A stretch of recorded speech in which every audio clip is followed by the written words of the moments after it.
Assalamualaikum warahmatullahi taala kepada Datuk Oman Nur Adam. Waalaikumsalam. Apa khabar Datuk? Tang ni? Baik, alhamdulillah. Alhamdulillah. Okey Tok, mengenai kenyataan Tan Sri Muhyiddin Yassin Ya. yang baru-baru ni ada mengatakan menangan di PRK Slim adalah kerana keyakinan rakyat dan akar umbi kepada Perikatan Nasional yang diketuai olehnya, so macam mana, apa komen Datuk? Assalamualaikum warahmatullahi taala wabarakatuh dan salam satu Malaysia. Pertamanya saya rasa Tan Sri Muhyiddin ni dia syok sendiri lah. Sebab dia turun pun tidak pilihan raya kecil di Dun Slim. Yang turun bekerja berhempas pula saya tengok Datuk Seri Najib, kepimpinan UMNO, kepimpinan MCA, MIC, kepimpinan PAS kan. Jadi bila masa pula tiba-tiba dia boleh mengeluarkan kenyataan mengatakan bahawa kemenangan di Slim itu tanda keyakinan rakyat kepada Perikatan Nasional. Sepatutnya apa yang beliau patut tafsir ialah walaupun beliau begitu menekan. Saya nak beritahu dia orang ni menekan sehingga mengugut sekiranya kita tidak mahu memakai lambang Perikatan Nasional, tidak mahu bekerjasama dengan mereka. Ada yang sampai mengugut mahu membubarkan UMNO kerana kononnya UMNO telah menerima dana daripada 1MDB dan sebagainya. Saya nak beritahu mereka sampai ugut ke tahap itu untuk memaksa kita untuk bersama dengan mereka. Jadi kemenangan Barisan Nasional di Dun Slim itu sendiri jelas membuktikan bahawa lambang Dacing ini ialah satu lambang yang masih relevan, dan lambang yang sebelum ini orang fikir lambang rasuah, salah guna kuasa dan sebagainya, akhirnya rakyat sudah sedar bahawa Barisan Nasional telah difitnah dalam pilihan raya umum yang ke-14. Dan hari ini orang yang memfitnah kita ni, dia claim bahawa kemenangan BN ini kerana Perikatan Nasional. Mana datang logiknya? Kita tak bertanding pun atas dasar Perikatan Nasional, malah kehadiran Azmin Ali itu sendiri menjejaskan lagi. Sepatutnya kita ada keputusan yang jauh lebih baik, tetapi bila dia hantar tokoh semburit negara ni, bila dia hantar tokoh semburit negara ni untuk hadir berkempen, ianya menjejaskan reputasi Barisan Nasional itu sendiri. Jadi saya rasa Tan Sri Muhyiddin ni dia kena ukur baju dia sendirilah. Janganlah buat kenyataan-kenyataan bodoh macam ni, kerana kalau betul lah Perikatan Nasional itu memang boleh memenangi pilihan raya umum yang ke-15, maka saya mencadangkan supaya beliau bertanding, gunakanlah lambang Perikatan Nasional tu ataupun lambang Bersatu, dan biarkan UMNO, tak perlu nak ugut-ugut UMNO ni. Saya tahu dah ada dekat atas meja RS, dah ada dekat atas meja Hamzah Zainuddin untuk membubarkan UMNO semata-mata kerana UMNO menerima duit kononnya daripada 1MDB. Sehingga hari ini mereka gagal untuk membuktikan bahawa duit yang Datuk Seri Najib terima daripada kerajaan Arab Saudi, duit yang diterima daripada putera Saudi, Prince Turki, adalah duit 1MDB. Sampai sekarang mereka masih gagal. Saya yakin mereka akan gunakan mahkamah untuk memburukkan imej Datuk Seri Najib, untuk menghalalkan seolah-olah bahawa duit itu benar-benar daripada 1MDB. Hakikat dan realitinya ianya hanya nak menjaga nama baik Muhyiddin. Contohnya kes yang melibatkan Datuk Seri Najib dalam kes SRC International. Muhyiddin adalah antara orang yang mula-mula terpengaruh dengan Atok, dengan Mahathir, dan kerana nak jaga air muka dia ni, terpaksa dijatuhkan hukuman bersalah ke atas Datuk Seri Najib. Jadi ini satu benda yang saya rasa tidak kena sama sekali lah. Tidak kena sama sekali. Kemenangan BN di Slim adalah kerana kekuatan Barisan Nasional, kekuatan Muafakat Nasional.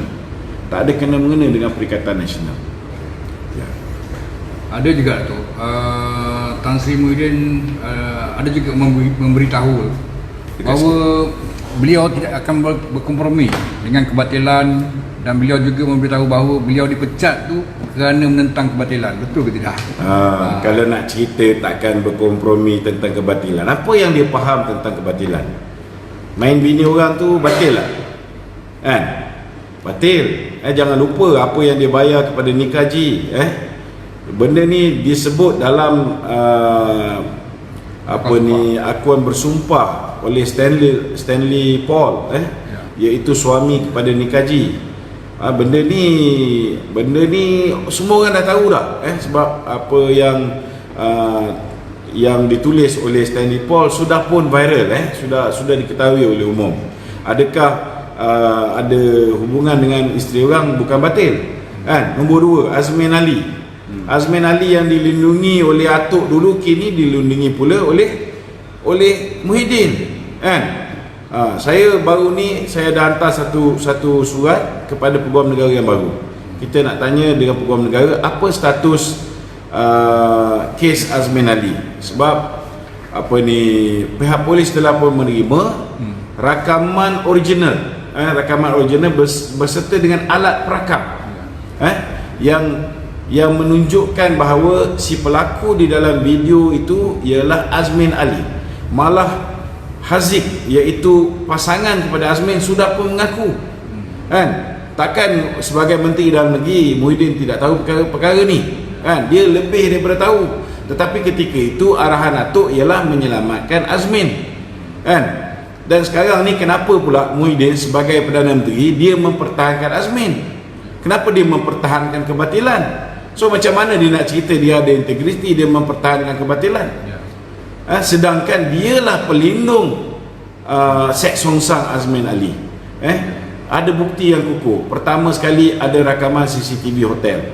Ini pihak polis ada, dan dia selaku Menteri Dalam Negeri, dialah yang pertama sekali mengarahkan pihak polis untuk menyimpan rakaman ini. Kedua, laporan daripada telco yang mengesahkan bahawa Azmin berada di dalam bilik, handphone dia dalam bilik tersebut. Begitu juga handphone Haziq juga berada di dalam bilik tersebut. So macam mana dia nak nafikan kan? Kedua, ada video perbuatan elephant ni kan? So ini belum lagi kita ambil kira tentang DNA yang kemungkinan besar pihak polis pergi siasat, dia dapat rampas tilam ke apa, kita tak tahu, okey. Tetapi maknanya ada kaedah-kaedah lain yang boleh digunakan untuk, mungkin cadar boleh ditukar, tetapi kalau contohnya lah sperma ke ataupun air liur Azmin ke, dia pasti ada DNA dia di atas tilam ataupun di atas bantal di bilik tersebut. Sebab kita buat laporan polis lebih kurang sebulan selepas peristiwa tu berlaku. Jadi barang-barang macam tilam dengan bantal ni dia orang tak tukar. Dia orang mungkin tukar bedsheet kan, dia mungkin tukar sarung bantal, tetapi benda ni macam tilam bantal dia orang tak tukar. Jadi mereka ada bukti yang kukuh. Jadi kenapa dia tidak mendakwa Azmin? Kerana dia mempertahankan kebatilan yang Azmin lakukan semata-mata untuk memastikan kerajaan dia tidak tumbang. Kerajaan dia ada 111. Nak bentuk kerajaan minimum mesti ada 112. Jadi sekarang ni sebenarnya dia tidak ada kerajaan. Dia sudah hilang keyakinan daripada ahli parlimen. Tapi sebab tidak berlakunya undi tidak percaya dalam parlimen, dan tidak ada rasa malu ataupun aib, maka dia terus mengekalkan jawatan dia. Saya dengar cerita pun macam pilihan raya ni kalau boleh dia tak nak adakan, sebab dia tahu kalau dia adakan pilihan raya, kalau UMNO tidak memberikan kursi kepada mereka untuk bertanding menggunakan lambang kita, sudah pasti dia tak boleh menang kan? Kalau dia ada keyakinan diri, kalau benar rakyat ni betul-betul yakin kepada Perikatan Nasional, bertandinglah atas tiket Perikatan Nasional. Benarkan UMNO bertanding di semua kursi, kecuali kursi yang PAS bertanding, dan juga kursi yang GPS di Sarawak bertanding, dan juga kursi-kursi yang rakan-rakan komponen BM bertanding kan? Bagi kita bertanding, kita tengok siapa yang ni. Itu belum lagi kira tentang kebatilan yang dia buat berhubung dengan pemberian projek kepada Vincent Tan, projek dia dengan YTL, belum lagi cerita dulu dia bagi kepada suami Governor Bank Negara Zeti, belum lagi cerita dia bagi kepada anak dia, dia bagi kepada menantu dia biometric system, macam-macam lah, Bistarinet dan sebagainya. So kalau nak cerita pasal dia ni menentang kebatilan, minta maaf lah, jangan kalau kata Namawi ni don't talk cock. Kan? Okey tu. So akaumbi ni agak-agak keliru sikit lah. Ya. Bagaimanakah mekanisme Tan Sri Muhyiddin boleh bekerjasama dengan Datuk Seri Najib dalam pembentukan kerajaan PN pada masa akan datang? Macam mana cara dia nak? Sedangkan kita kena faham Datuk Seri Najib ni, dia ni statesman, dia negarawan. Bila ahli Parlimen UMNO dan MIN 41 orang, adalah 1-2 yang tak bersetuju untuk membentuk kerajaan Perikatan Nasional. Tapi bila majoriti dah setuju, dia follow majoriti, kan? Sebab niat tu baik untuk menghentikan kecelakaan yang dibawa oleh DAP, kan? Tetapi apa yang kita persetujui ialah untuk menyingkirkan DAP sehingga pilihan raya yang akan datang. Faham tak? Kita kena faham pembentukan kerajaan di luar pilihan raya ni tak betul, ni salah. Itu yang orang kata pintu belakang. Jadi macam mana pun, kalaupun kita tak mahu DAP, sepatutnya ini hanya langkah sementara.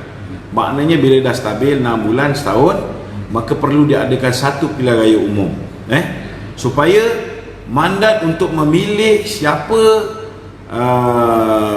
kerajaan yang bakal memimpin negara ni perlu dikembalikan kepada rakyat seberapa segera yang mungkin. Jadi saya masih lagi berpegang kepada kenyataan Datuk Seri Najib. Dia mengatakan bahawa sokongan kita kepada kerajaan, tidak ada kerjasama di antara UMNO dengan PPBM di dalam Perikatan Nasional, sebuah parti politik. Tidak ada. Yang ada MP UMNO bekerjasama dengan MP PPBM, PAS, GPS, dan rakan-rakan untuk membentuk kerajaan. Dan ianya terhenti apabila kita berhadapan dengan pilihan raya umum yang akan datang. Maknanya pilihan raya umum yang akan datang, kalau ikut apa yang Datuk Seri Najib cakap tu, maka pilihan raya umum akan datang, kita akan berdiri atas kaki kita sendiri, kan? Kalau macam dengan PAS, okey, kita ada piagam yang kita dah tanda tangan dengan PAS, maknanya ada kerjasama dengan PAS di dalam muafakat nasional. Saya harap ini je lah yang akan diteruskan. Ya. So selepas PRK Sabah, PRK Slim, kita akan menghadapi satu lagi PRN Sabah yang bakal diadakan tak lama lagi lah. So Datuk, ada kemungkinan besar tak Laskar Cyber akan meletakkan calon-calonnya di PRN Sabah? Okey. Pertama saya nak beritahu, Laskar Cyber ni sebuah NGO. Okey.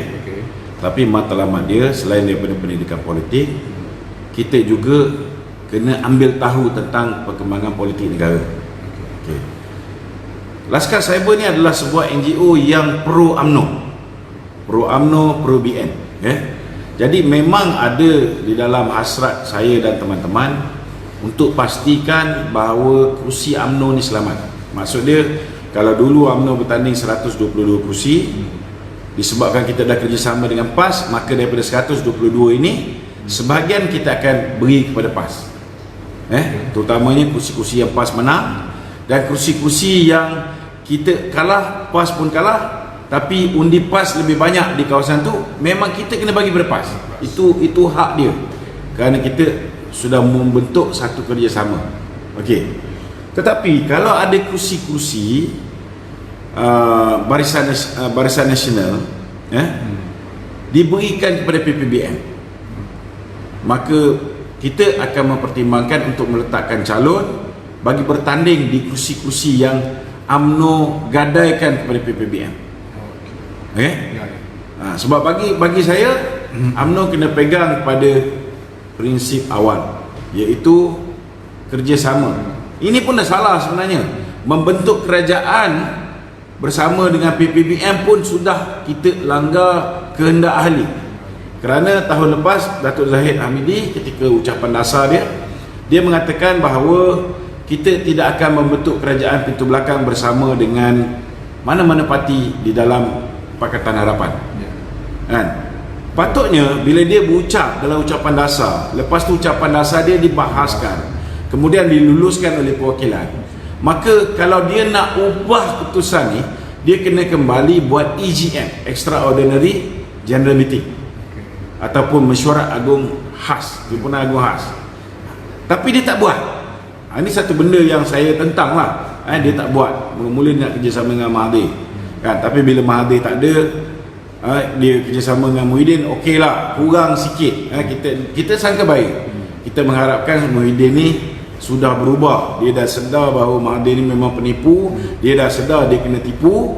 Kita mengharapkan dia ni ikhlas bekerjasama dengan kita. Rupa-rupanya bila kita tolong dia, dia sumbatnya Datuk Najib, lepas ni dia sumbatnya Datuk Zahid pula kan. So itu sebabnya saya berpandangan, okey, untuk pilihan raya Sabah ni tak ada sebab kita nak letak calon bebas. Sebab Datuk Seri Bou Mokhtar, pengurusi perhubungan UMNO Negeri Sabah, sudah pun memutuskan bahawa kita akan BN akan bertanding semua kursi. Jadi bila BN bertanding semua kursi, maka salah satu daripada lawan kita dalam pilihan raya umum, pilihan raya negeri Sabah ialah Bersatu. So Bersatu tidak akan berada di dalam Barisan Nasional. Barisan Nasional akan bertanding secara sendirian. So kita kalau kita ada calon, memang banyak orang minta nak jadi calon bebas ni. Saya kata no. Kena faham, kita letak calon bebas ni nak menyelamatkan Barisan Nasional, nak menyelamatkan UMNO. Jadi kalau UMNO bertanding di semua kursi bersama dengan rakan-rakan BN, kenapa kita nak kena letak calon? Kita bagi kalau ada kursi UMNO yang kita setuju bagi pada PAS, maka kita support lah pada PAS. Kenapa kita letak calon bebas? Ini kena jelas. Betul. Okey. So adalah kita dengar suara-suara sumbang menyatakan bahawa pada pemilihan UMNO yang akan datang, kemungkinan akan diberikan laluan kepada calon-calon yang tak ada kes mahkamah lah. Dan untuk ambil alih tampuk kepimpinan. Okey lah. Ini setengah-setengah orang setengah-setengah orang ni dia tak faham. Dia tak faham. Apabila seseorang itu didakwa di mahkamah ketika Pakatan Harapan memerintah, apa maknanya? Maknanya orang ini tidak kompromi dengan musuh kita. Orang ini tidak kompromi dengan Mahathir. Jangan ingat siapa yang kena dakwa ni semuanya tak bersih. Tak betul. Kena ingat Datuk Najib dia patutnya kes SRC International. Sudah pun Peguam Negara sebelum ni buang kes. Tidak ada kes. Bukan buang lah, maknanya tidak ada sampai ke proses pendakwaan. Kenapa tak ada? Sebab yang melakukan kesalahan, yang memasukkan duit ke dalam akaun trustee atas nama Datuk Najib ialah Nik Faisal. Masukkan duit siapa? Duit SRC International. Dia juga yang menjadi CEO. So lepas dia masuk duit, dia lari, dia hilang. Ini satu apa dipanggil penganiayaan ke atas Datuk Seri Najib. Jadi awal lagi Peguam Negara sebelum ni, Tan Sri Apandi dah kata tak ada kes. Sebab untuk seseorang didakwa di bawah akta rasuah, dia mesti meluluskan ataupun dia ada memberi sesuatu dan dia menerima timbal balas. Kalau dia tak tahu, Datuk Seri Najib dah bersumpah dengan kalimah wallahi wabillahi watallahi dalam mahkamah. Dia kata dia tidak pernah meminta sebarang ganjaran dan dia tidak pernah ditawarkan pun. Kerja ini Faisal masukkan duit dalam akaun tabung amanah ni ialah dia sumbangan SRC dan dia tak beritahu pun dengan bos. dengan Datuk Najib kan. Jadi kes ni tak sepatutnya didakwa, tapi didakwa. Ini kita kena faham. Macam kes Datuk Zahid. Kenapa orang yang memberi data sonik dan juga MyEG tak kena dakwa? Kenapa Datuk Zahid saja yang kena? Betul tak? Sama juga dengan kes Kunan. Sama juga dengan kes Bom Mokhtar. Kan? Kes yang melibatkan kepimpinan UMNO yang lain. Jadi bagi saya, kita patut bangga kerana mereka ini adalah manusia-manusia yang berani berdepan dengan musuh kita. Dan kerana sikap mereka yang tidak mahu berkompromi dengan musuh, itu sebab mereka didakwa. Ini kena faham ni. So tak ada sebab kenapa kita nak buat undang-undang. Siapa yang kena aniaya dengan musuh politik kita, mereka duduk rehat, tak payah bertanding dalam pemilihan UMNO yang akan datang. Maka kalau kamu tak mau bertanding, tak mau orang yang berani lawan ni bertanding, maka kamu akan dapat orang yang ada kes. Saya tak nak sebutlah siapa kan. Semua orang tahu. Orang yang ada kes, contohnya macam Hishamuddin. Dulu projek helikopter, projek tanah tanah Mindef. Tapi disebabkan dia takut dia didakwa, dia berkompromi dengan Mahathir, dia menghasut kepimpinan UMNO Sabah untuk menyertai bersatu, last kali dia tak kena dakwa. So adakah dia bersih, Datuk Najib tak bersih, dia bersih, Datuk Zahid tak bersih? Yang ni kita kena betulkan pemikiran ahli kita kan. Ada juga yang ada masalah, contohnya kes KBS 100 juta tapi tidak ada pendakwaan. Kenapa? Kerana dia berkompromi dengan musuh kita. Jadi adakah kita nak letak orang yang akan memimpin UMNO ialah mereka yang berkompromi dengan musuh kita? Saya tak kata semua orang yang tak didakwa ni dia ada kes dan dia berkompromi dengan musuh. Ada juga kepimpinan kita yang bersih, yang tak ada peluang pun nak ambil rasuah dan sebagainya. Maknanya jangan kita label orang yang melawan dan dia didera, sama ada melalui SPRM ke, sama ada menggunakan lembaga hasil dalam negeri ke, orang yang kena dera dengan kerajaan PH dan sekarang ni diteruskan pula oleh kerajaan PM, orang ni kita anggap tidak bersih. Silap. Contohnya macam Datuk Najib lah. Kalau orang yang cukup berwibawa, aura dia pun melangkaui mana-mana ahli politik dalam Malaysia. Tidak ada satu pun ahli politik dalam Malaysia ni yang aura dia lebih daripada separuh apa yang Datuk Najib ada. Kalau pemata macam ni pun kita nak humban ke laut, kita nak tolak ke tepi, so siapa yang kita nak ketengahkan sebagai kepimpinan yang bakal mewarisi kerajaan selepas PRU yang ke-15? Takkan nak ambil Muhyiddin, kes dia dengan Nikaji pun tak selesai. So Tok, ini ada soalan-soalan yang paling popular lah sekali ni. Semenjak Datuk Najib telah dijatuhkan hukuman. So adakah Datuk Najib bosku ni berpeluang bertanding dalam pilihan raya umum pada PRU 15 yang akan datang? Dia ada beberapa pandangan. Ada yang kata boleh, ada yang kata tak boleh. Saya nak bagi cadangan dua-dua lah. Pertama sekali, kenapa saya kata dia boleh bertanding? Sebabnya kita ambil presiden case, kes yang melibatkan Tien Chua. Tien Chua tak dibenarkan bertanding, tetapi selepas tu dia pergi bawa benda ni ke mahkamah. Akhirnya mahkamah memutuskan dia sepatutnya dibenarkan bertanding. Kenapa dia benarkan bertanding? Sebab dia dapat stay of execution. Maknanya hukuman yang dia terima, macam Datuk Najib terima 12 tahun dan 210 juta denda, dia dapat stay of execution. Maknanya hukuman itu tidak dijalankan sehingga selesai mahkamah yang terakhir. Contohnya Datuk Najib merayu di mahkamah rayuan, lepas di mahkamah rayuan dia menang. Tunggu 14 hari tidak ada sebarang rayuan daripada pihak pendakwaan, maka dia bersih sebersih-bersihnya. Kalau ada pendakwaan, maka benda ini akan dibawa kepada Mahkamah Persekutuan. Dan di Mahkamah Persekutuan nanti, maka akan diputuskan sama ada Dato' Najib bersalah ataupun tidak. Kalau katalah dia dibebaskan di Mahkamah Persekutuan, maka dia masih layak untuk bertanding. Tapi katalah dia dijatuhkan hukuman di Mahkamah Persekutuan, dia tidak boleh bertanding. Tetapi kita ada presiden kes lagi satu. Anwar Ibrahim sudah pun dijatuhkan hukuman, disahkan sebagai peliwat Saiful. Dia dah kalah di mahkamah yang paling tinggi, Mahkamah Persekutuan.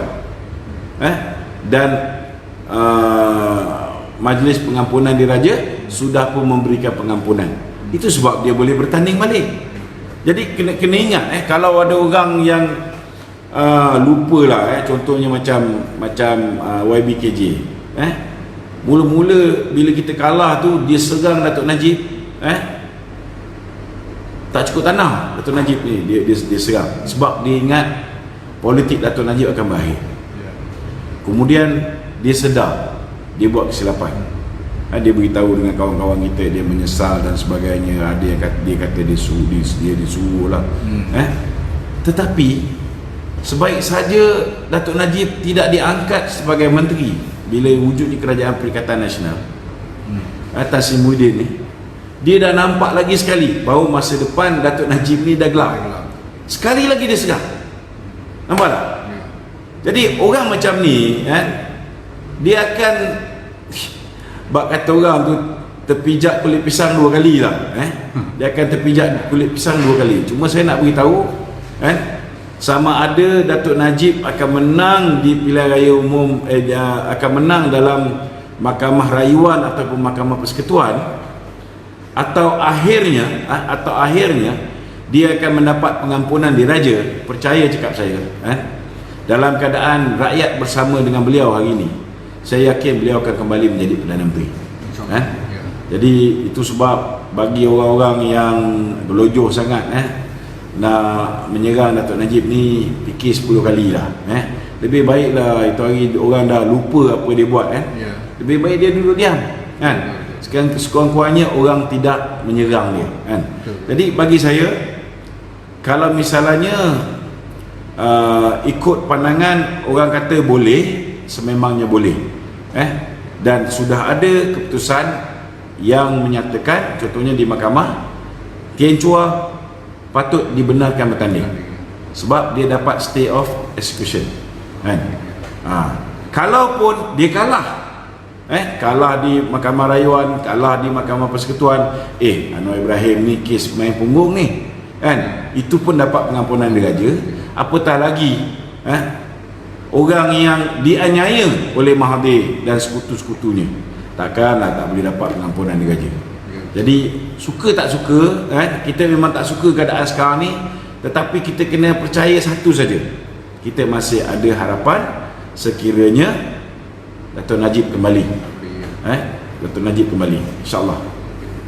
Okay, tak ada apa tu. Itu je. Setakat tu hari ni itu je lah. Okey, saya ucap jutaan terima kasih kepada yang hadir hari, kepada rakan-rakan yang di rumah. Jangan lupa share live ni. Assalamualaikum warahmatullahi taala.